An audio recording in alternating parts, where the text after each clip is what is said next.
Hey guys, welcome back to our channel. In this tech tutorial video, we're going to show you how you can make Mozilla Firefox your default web browser on your device. So let us dive right into it. Launch Mozilla Firefox, for example, on Windows 10 or Windows 11.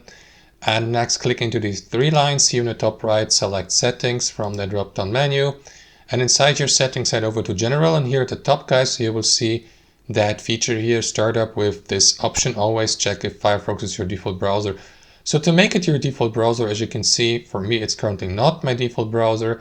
What you need to do is click into Make Default here. That is going to redirect you to your device settings or application settings with that popping up instruction here in the bottom right corner.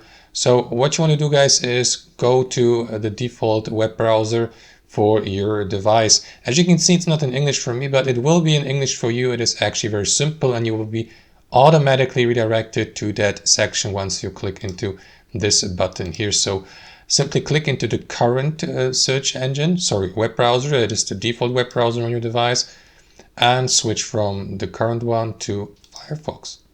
And that's it. There you go. As you can see, Firefox is currently my default browser. So I can confirm that by clicking into down here.